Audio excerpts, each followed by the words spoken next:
Hello, my name is Wojtek, and I'm a concept artist for film and video games.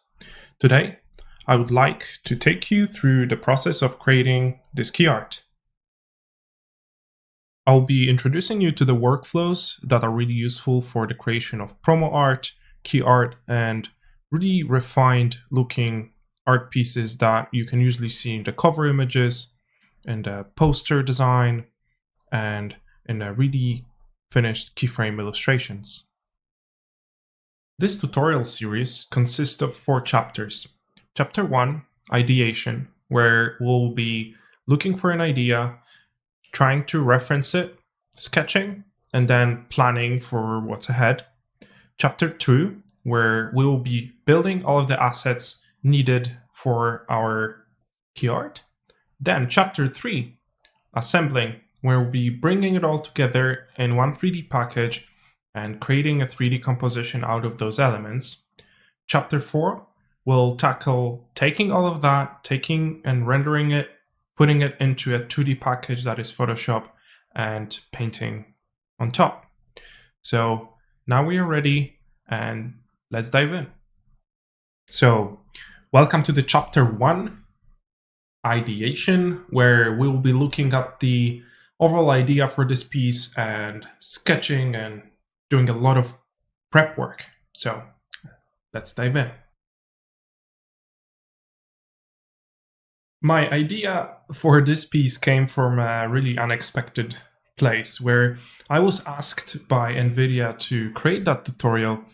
I was started remembering my childhood times when I was always having a GeForce card in my PC on which I was playing games. And I was always wondering what the hell is the GeForce? Like, is it like what do they have in mind exactly, right? And I just decided to solve that problem, and I came up with an idea that what if the GeForce would be a superpower? And basically, I imagined this city street and a character basically shredding the environment with its GeForce power, creating all of that mayhem that I want to make a little bit beautiful, even in some parts. Beautiful meaning just vibrant and colorful and lush. You probably remember that scene in Inception where the girl is sitting together with Leonardo in, I think, was streets of Paris, and everything starts to blow up. I've also been inspired by this film from the director Antonioni. It's a film from 1970s called Zabriskie Point, and Pink Floyd made music for it. And there's this last sequence in that film which is just mind-blowing to me. It's basically stuff that is blowing up. I think it's a comment on consumerism. So all of this stuff blowing up in that beautiful slow motion and colorful light. So this really inspired me to try to recreate that feeling. So maybe if you want, let's take a look at this clip from the film. It's just 1 minute, so let's enjoy and move on to the next chapter.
Now, I would like to talk a little bit about the importance of referencing before going anywhere with your idea. I'll talk a little bit about that and the tools I use to research, catalog, and gather all of my references so that it's easily accessible during my project timeline, and I can get like a bird's eye view over all of the visual ideas that might come during the process of referencing so that I can super easily access it. So, references. How I usually get an idea for a piece, it's really kind of blurry in my head. It is always, of course, beautiful looking, but I cannot really track down that why or how exactly stuff looks in my head. It's just because like our ideas tend to move and shift as we think about them.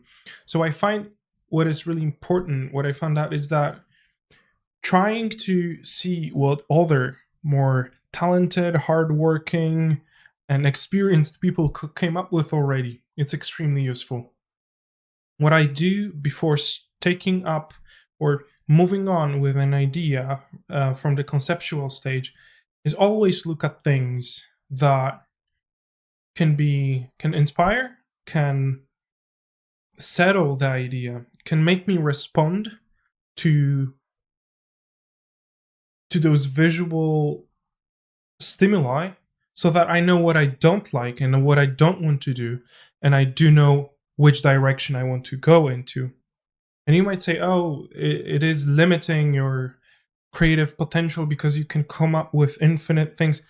I do not believe that, I'm sort of some sort of a prodigy that I will just come up with those beautiful worlds out of thin air. I feel like the more I reference, the more I am able to combine different ideas and different visual clues together into something unique. And that's where, for me, really original art start to happen, from unconventional combinations and assessments of different visual ideas. So for me, it's important to go really in depth into what I like to reference and what I want to create, depending on the idea. And in order to do that, of course, I do use our great friend Google Images.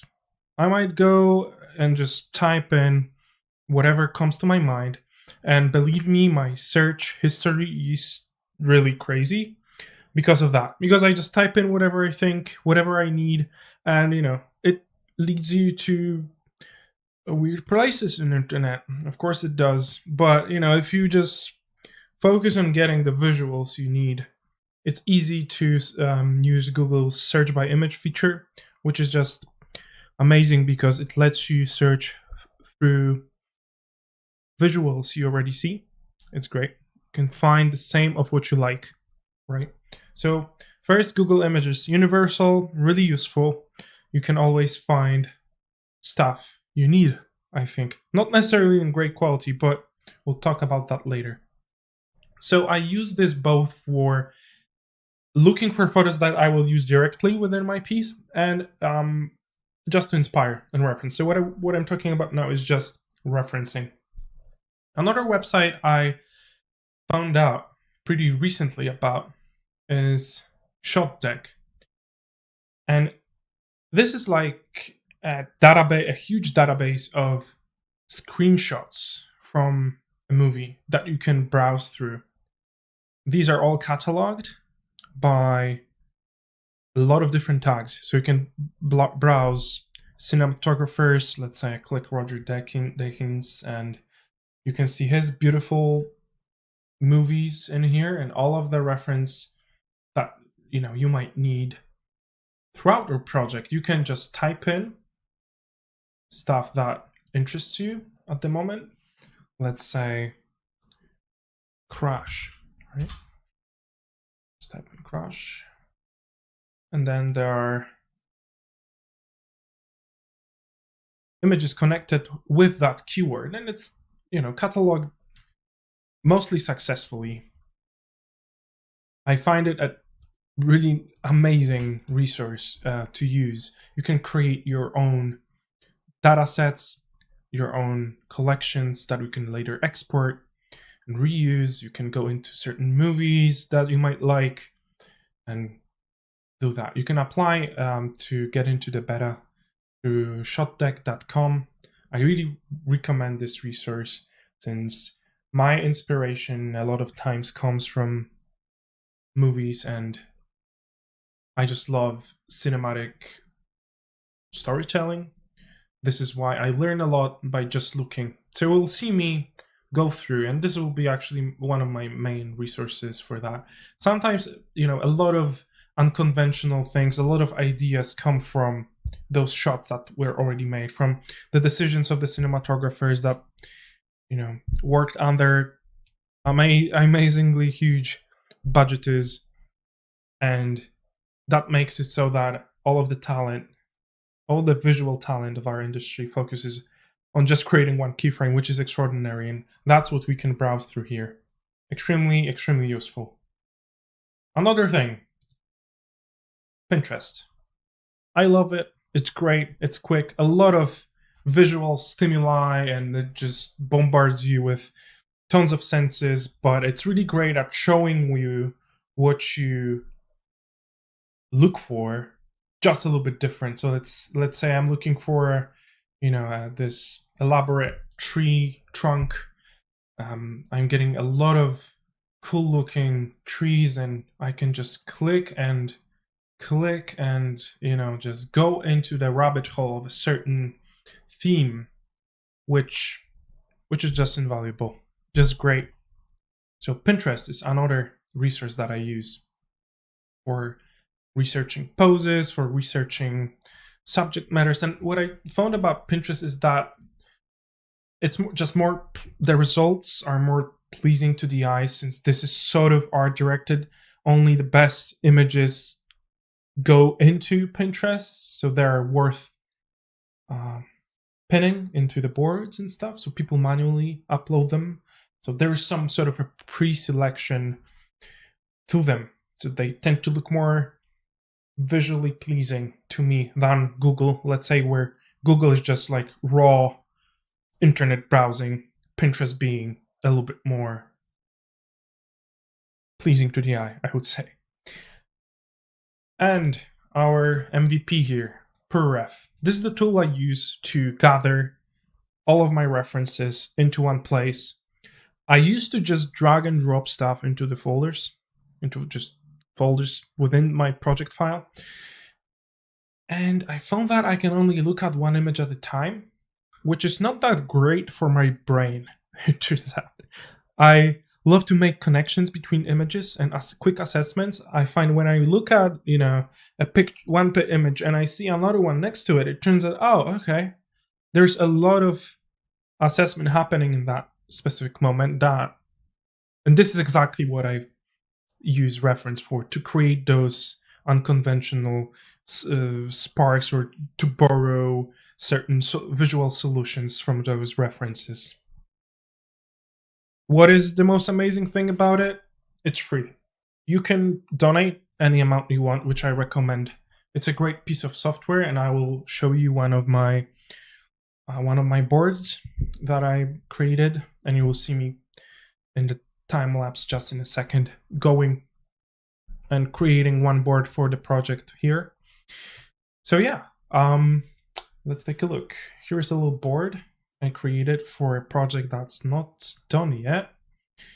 And what I like to put in here is stuff that I'm gathering through the web. What I like about it is that I can just use Ctrl+C, Ctrl+V to type, to quickly copy paste. I can drag and drop from the browser, drag and drop into Photoshop. Really amazing. So what I'm referencing is usually other people's artwork, other some visuals from the world, the best stuff I can find on Pinterest and most of the places. What I love about this is you can create notes. So let's say architecture, right?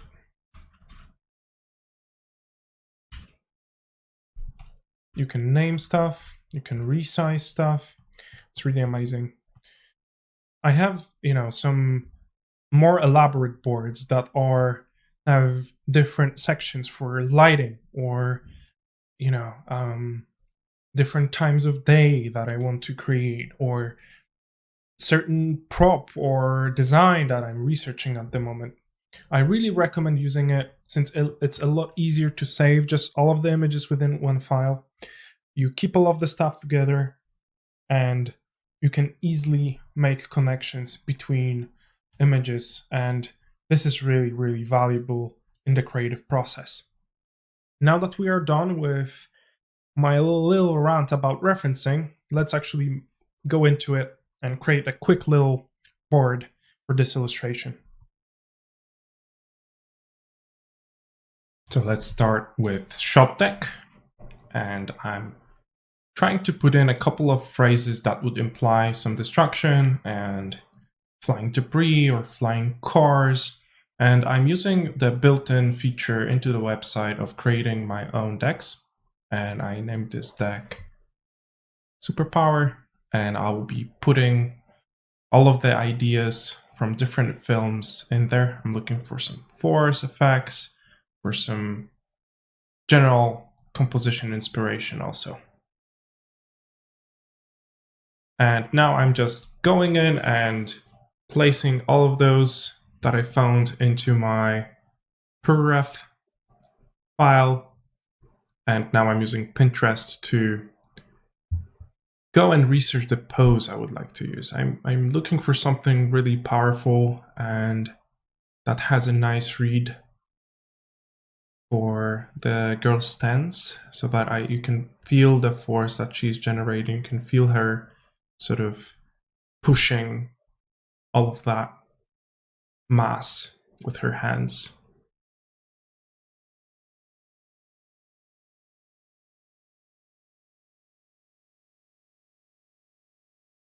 This is a stage that I call ugly sketching, because this is a moment that I take to figure out where stuff goes in my composition using the simplest, most basic lines and tools possible.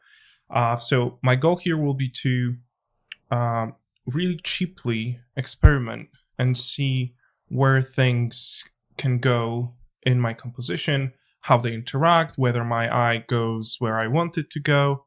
And I want just to throw all of the elements onto the page, and you will see it will look like a child's drawing, but I'm not scared of that. I'm not trying to make it look pretty yet. So this is how I go about it. All right. So here we have a Photoshop starting window. And what I like to do when sketching is to use that feature called artboards. So I check it. It enables me to use, it's sort of like, it's nesting a couple of PSD files in one file. So once I hit create and I've chose this 2:1 aspect ratio, I find it a really nice balance between cinematic wide and 16:9. So it's somewhere between, right? So here is my artboard, and I can just, create more artboards to the side, hitting Ctrl J, and then I can just draw more stuff. I can move them around too if I would want to. If I will be thinking of a different composition, a different frame, I can also hit just the plus button, right? I'm not sure if I will be sketching 3. What I have in mind is pretty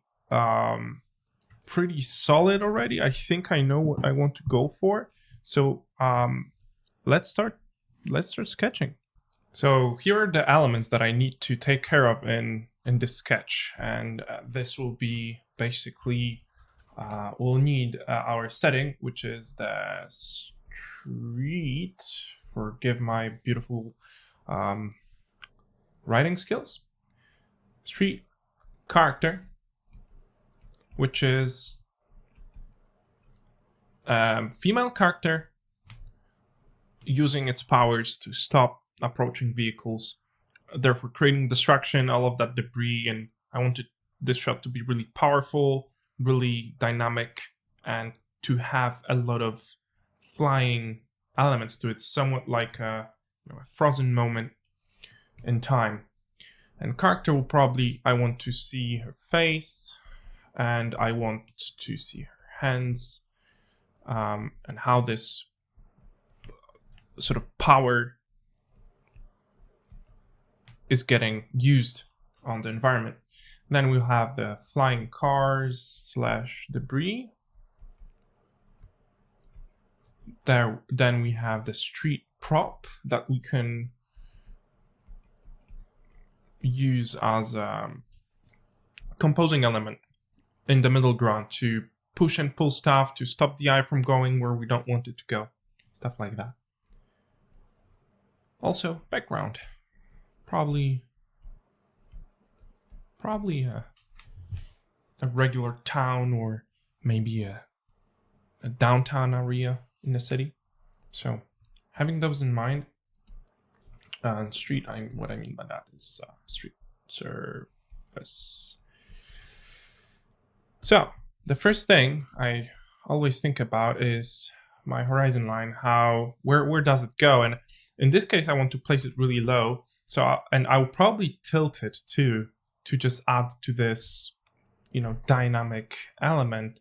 If you take a look at the refs I've got, this is something I really like. Maybe it's too much, but I really like this angle to that. And I also like this car flying, and I think it could be a cool framing element from the top.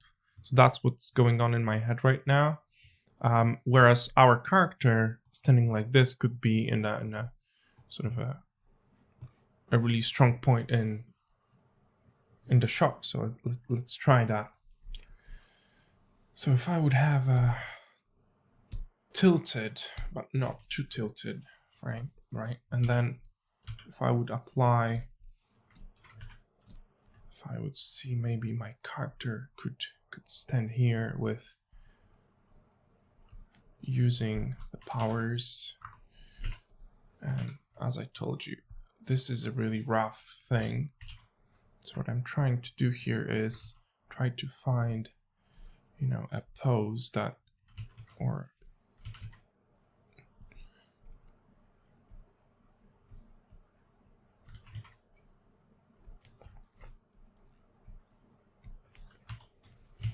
I'm not sure if that character should be maybe even bigger in the shot. Maybe you want it to be quite significantly bigger, and then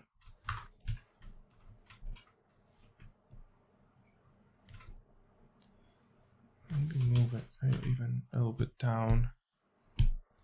And then I'm thinking, what if one of the cars could fly around here with like doors open, crushed elements to it. Also, what I'm missing here is I need those sort of perspective lines. And what I'm doing is really crude, but it will work. I'm trying to find a one point perspective here to get all of these dramatic lines heading towards my character here, therefore creating these speed-like effect with the focal point being behind, convergence point being behind my character. So now it's a matter of, maybe let's cut that. It's a matter of finding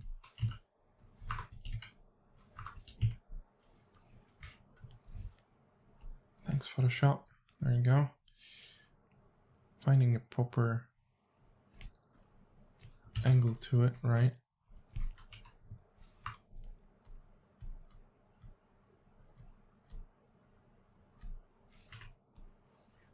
Let's have my character on the other thing.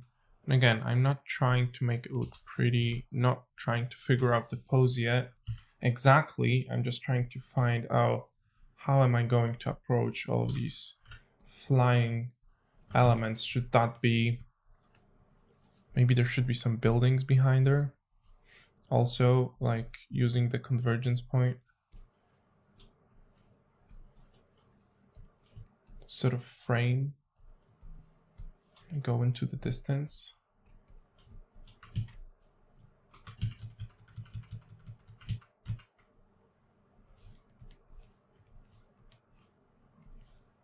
Sort of like an exploded street view.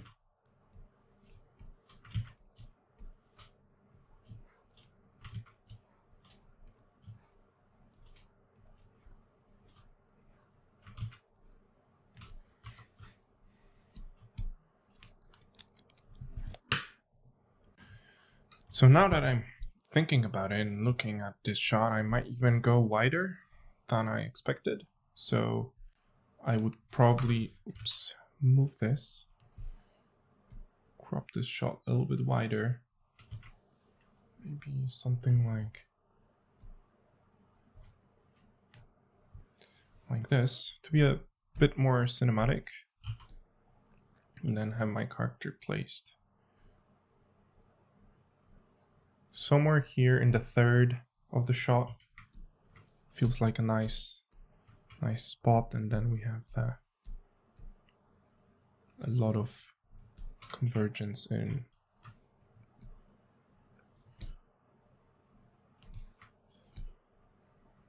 the perspective. And I don't want this shot to be super wide. I know I want it to be sort of like focused in here. And my main concern is, how do I show all of these flying car elements without making the character too small, because I cannot fit everything in just one shot. Being, you know, super important, therefore, like having, I really want this character to have a really nice emotional read to her face and stuff, with like so that we identify with her, but at the same time I wanted to show what's happening in the shot and how it affects it. So let's see if this is the most, you know, the best angle we can actually pick, or maybe there's something better. So I would try to, you know, find a spot here with like a car turned around and completely destroyed, maybe one with the wheel in the foreground. Maybe there's, you know, there's some buildings behind that are just framing all of that a little bit. Maybe like a trash can being turned, and a street sign, and, you know, this street has these. So it's as if she is standing in the middle of the street with those lamps being here, and maybe some cars being parked here, and maybe another car is turned. And later, once we decide on the shot, we can verify whether this is, you know, possible in 3D, this placement, and whether, you know, the horizon line and all of that stuff works. So again, this would probably converge. I'll probably have some smoke in here, maybe another car being turned on the side.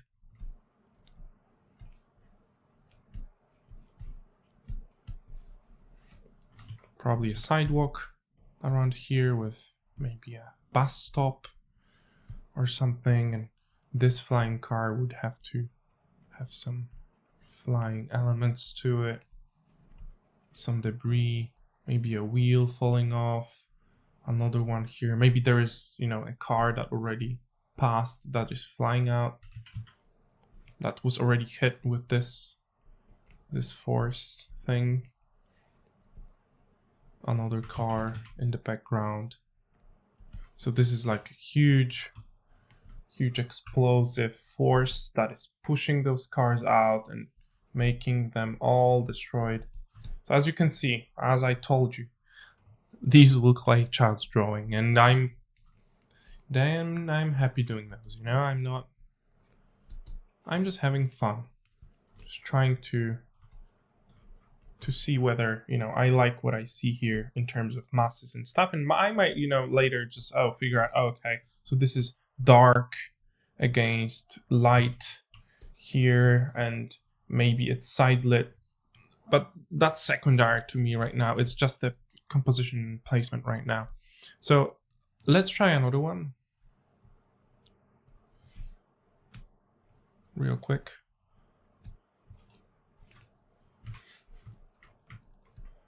So maybe, oops.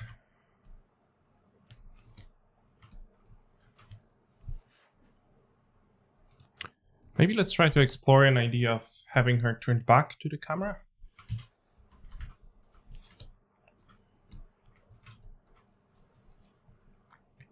So again, tilted with tilted angle.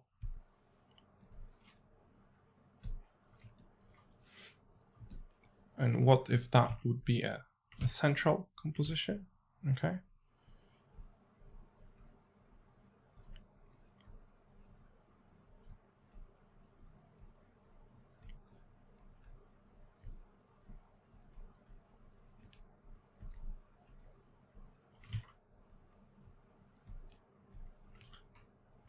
So maybe she's stopping all of those cars approaching her with like this really strong force push.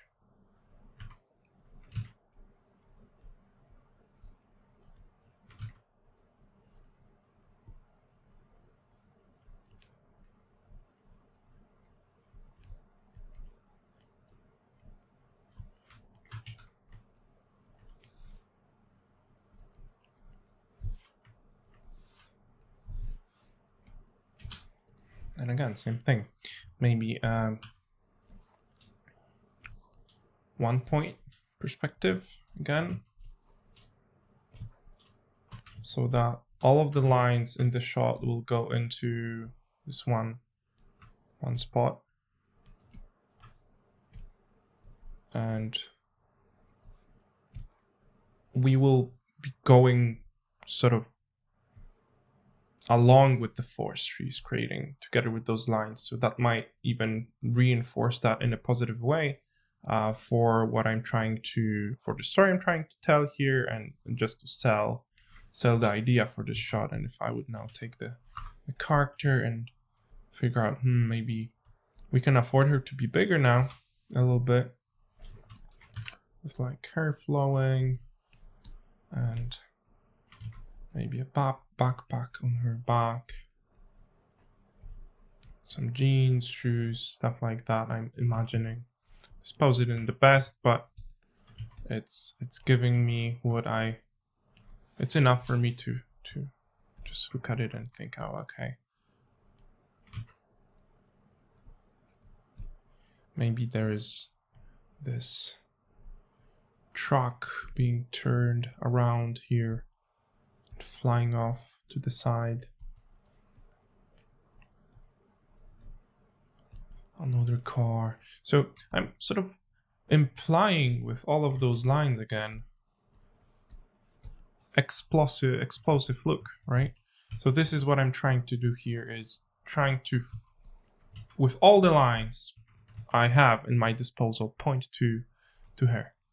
And even like probably the lines of the buildings will sort of follow that idea too. Just have to figure out how it goes. But first, it's not important. Probably stuff here will be covered with some debris and smoke, and we can have those street elements like a pavement walk here being extruded a little bit.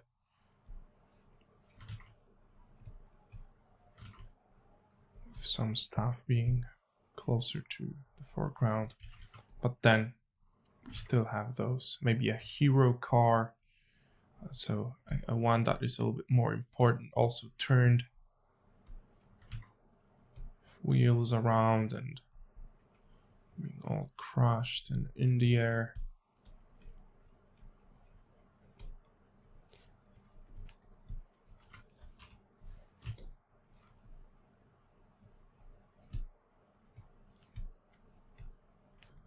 are other cars here, a little bit touching the ground.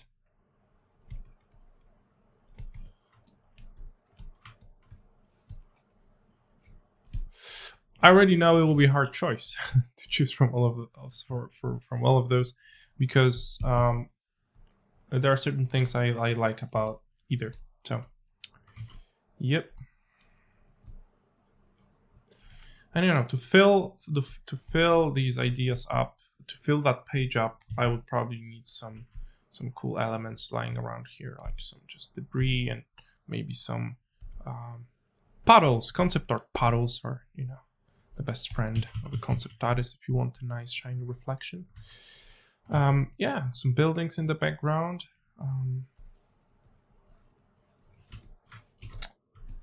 You know, hard choice. Maybe let's try to figure out the third one. So with the third one, what I would like to try is basically a side view to the scene. It looks like we have the same scene, but just from different angles, right? So let's try a side view. Not sure how it'll turn out. If it's any good, maybe just a flat plane would be better. Not sure. Let's try that. And having my character being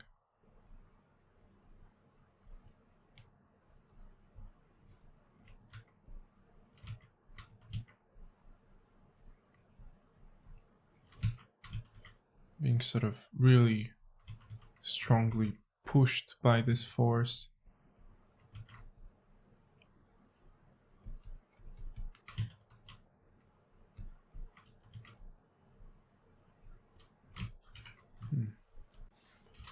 Not sure if it will work.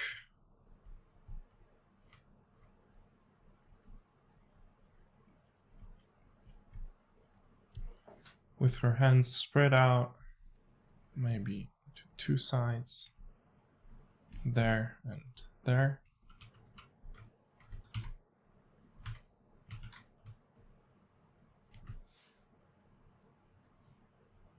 I feel like she should be to the side. And then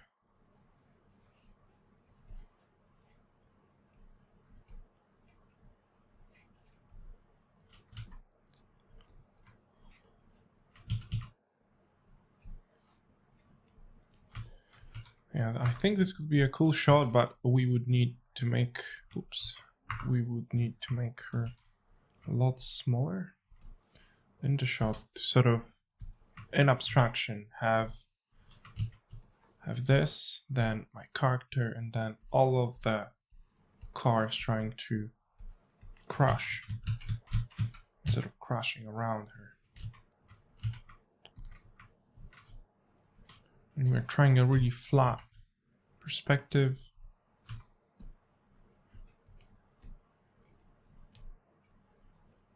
Stuff falling through her.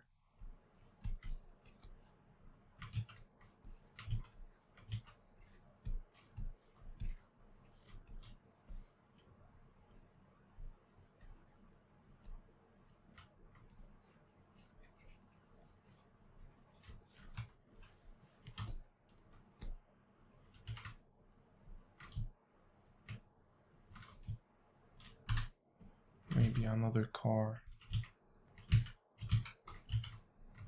being mid-air.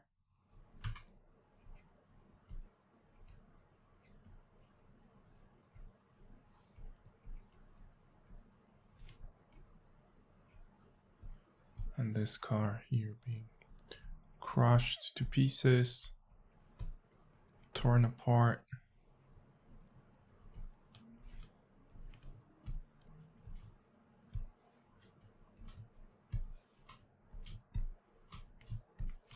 Some perspective lines. Maybe here we could see like the doors, and maybe this car takes too much space here. So this camera angle would be really low to the ground.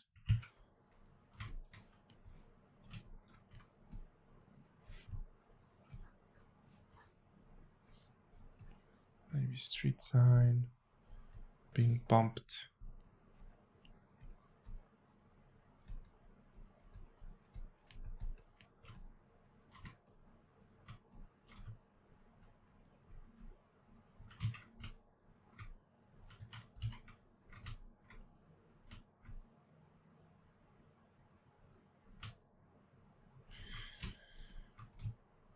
Yep, there you go. So this is my ugly sketching approach that I really like because it just, makes it all a little bit less frightening to start with.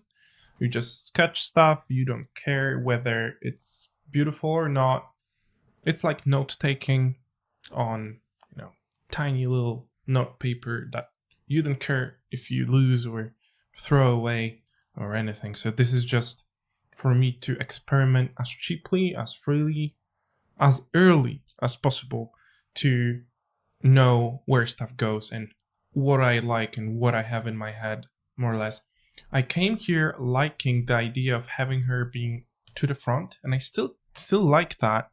But to me, this shot is more powerful. Like, I imagine it being a lot more dynamic and forceful. This one, I don't like as much, so I'll probably skip it. I might go with the second one, to be honest. So, lesson learned, you come in with an intention, you test it with sketching, and it turns out that it's actually something else you like by doing that, by testing. So the last stage of my ugly sketching procedure will be combining the stuff I like from both, because it turns out that I ended up choosing the frontal pose over the back pose, and I just merged these two sketches into one, and I'm sort of moving stuff around right now really abstractly, really roughly, and trying to think of values. So I'm starting to filling in the shapes for my objects of interest, which will be my character, my cars, and I'm just painting them black right now, which will help me to introduce some lighting into the scene, to establish what's closer to the camera, what's behind the camera. As you can see, I'm introducing a mid value to establish the city, street, and then I'm using brighter value for the sky. It's really, really simple, and these are just blobs, as you can see, and this really frees me up. I don't care if it looks nice or not.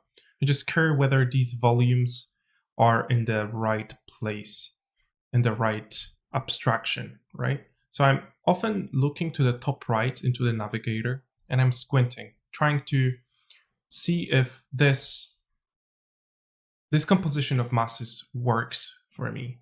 And in this case, I'm also thinking of lighting, introducing some top light, as I think I will want this scene to be in the midday to get all of these juicy colors out of these objects, and just trying to predict whether I like it or not.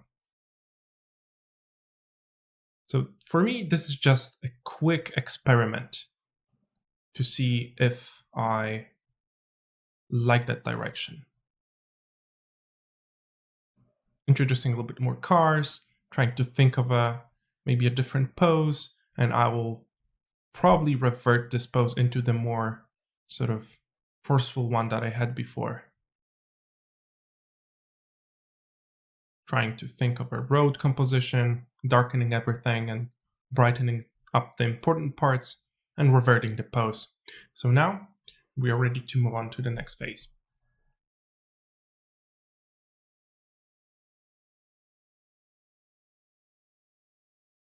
So we talked about our idea, our piece, we researched it, we have created our sketch plan, and now it's a good time to talk about our plan for how to actually execute that piece into a final.